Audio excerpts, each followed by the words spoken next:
हरियाणा के पूर्व मुख्यमंत्री ओम प्रकाश चौटाला अब जेबीटी घोटाले में अपनी सजा को पूरा कर चुके हैं। वो अब पैरोल पर हैं। जब वो सरेंडर कर देंगे तो पूरे तरीके से आजाद होंगे। अब हरियाणा की राजनीति में एक बड़ा सवाल उठ रहा है। क्या ओम प्रकाश चौटाला फिर से चुनाव लड़ेंगे? क्या संविधान उन्हें इसकी इजाजत देता है? इस पर हमारी ये खास रिपोर्ट देखिए। हरियाणा के पूर्व मुख्यमंत्री और इनेलो सुप्रीमो ओम प्रकाश चौटाला चुनाव लड़ सकते हैं। चुनाव आयोग उन्हें इसकी इजाजत दे सकता है, लेकिन एक याचिका दायर करने पर। चौटाला अगर याचना करें तो चुनाव आयोग चुनाव न लड़ पाने की अवधि को कम कर सकता है या उनके चुनाव लड़ने पर प्रतिबंध को पूरी तरीके से खत्म कर सकता है। इस नियम के तहत चौटाला लड़ सकते हैं चुनाव। लोक प्रतिनिधित्व कानून 1951 की धारा 8(1) के अनुसार रिहाई से 6 साल की अवधि तक यानी कि जून 2027 तक ओपी चौटाला चुनाव नहीं लड़ सकते। लेकिन चौटाला के पास उसी कानून की धारा 11 के तहत अपनी 6 वर्ष की अयोग्यता अवधि को कम करने या खत्म करने के लिए भारतीय चुनाव आयोग के पास अर्जी दायर करने का विकल्प है। इसके लिए 3 सदस्यीय चुनाव आयोग कानूनन सक्षम है। सितंबर 2019 में आयोग ने सिक्किम के वर्तमान सीएम प्रेम सिंह तमांग के चुनाव लड़ने के लिए लगी 6 वर्ष की अयोग्यता अवधि को घटाकर 1 वर्ष 1 माह कर दिया था। वे भी भ्रष्टाचार में दोषी ठहराए गए थे। इसलिए अगले 6 साल तक चुनाव नहीं लड़ सकेंगे चौटाला। एक और हरियाणा में चर्चा है कि आने वाले विधानसभा चुनाव के वक्त चौटाला की रिहाई इनेलो के लिए संजीवनी का काम करेगी। वहीं कानूनी तौर पर ऐसा संभव नहीं है। ओपी चौटाला सक्रिय राजनीति नहीं कर पाएंगे। दरअसल जन प्रतिनिधित्व कानून में प्रावधान है कि सजा पूरी करने के बाद 6 वर्ष तक संबंधित व्यक्ति चुनाव लड़ने के लिए अयोग्य रहेगा। यह प्रावधान भ्रष्टाचार निरोधक कानून, आतंकवाद निरोधक कानून और सती निरोधक कानून के तहत सजा याफ्ता व्यक्तियों पर लागू होता है।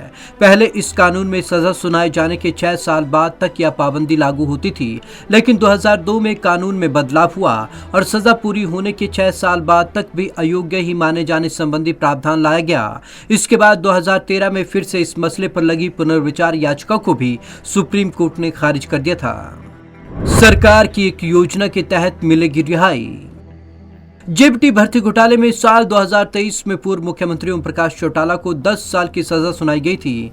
साल 2018 में केंद्र सरकार ने एक नया नियम बनाया था कि 60 साल या उससे अधिक के ऐसे पुरुषों कैदियों जिन्होंने अपनी आधी सजा पूरी कर ली है, उन्हें विशेष माफी योजना के तहत रिहा किया जाएगा।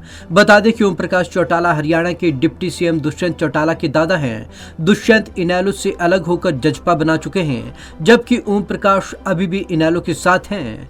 पूर्व मुख्यमंत्री ओम प्रकाश चौटाला ने दिल्ली हाईकोर्ट में इस नियम के आधार पर याचिका दायर की थी कि उनकी 5 साल से ज्यादा की सजा पूरी हो चुकी है। उनकी उम्र भी 89 साल है। वह अप्रैल 2013 से 60% दिव्यांग हो चुके हैं और जून 2013 में पेसमेकर लगाए जाने के बाद वह 70% से ज्यादा दिव्यांग हो चुके हैं। भ्रष्टाचार के मामले में वे 7 साल की सजा काट चुके हैं। इस तरह से वे केंद्र सरकार द्वारा तय की गई जल्दी रिहाई की सभी शर्तों को पूरा कर रहे हैं, इसलिए अब उनकी सजा माफ की जाए। इसी नियम के तहत उन्हें रिहाई दी जा रही है। क्या था जेबीटी घोटाला? और आइए अब जानते हैं क्या है वो जेबीटी घोटाला जिसके लिए चौटाला को 10 साल की सजा सुनाई गई थी। नवंबर 1999 में हरियाणा में 3206 शिक्षक पदों का विज्ञापन जारी हुआ। अप्रैल 2000 में रजनी शेखर सिब्बल को प्राथमिक शिक्षा निदेशक नियुक्त किया गया। जुलाई 2000 में रजनी शेखर को पद से हटाकर संजीव कुमार को निदेशक बनाया गया। दिसंबर 2000 में भर्ती प्रक्रिया पूरी हुई और 18 जिलों में जेबीटी शिक्षक नियुक्त हुए। जून 2003 में संजीव कुमार इस मामले में धांधली होने का हवाला देकर मामले को सुप्रीम कोर्ट ले गए। नवंबर 2003 में सुप्रीम कोर्ट ने सीबीआई को जांच करने के आदेश दिए।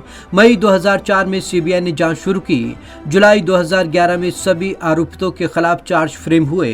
दिसंबर 2022 में केस की सुनवाई पूरी हुई। 16 जनवरी 2013 को ओम प्रकाश चौटाला और उनके पुत्र अजय चौटाला समेत 55 दोषी करार दिए गए।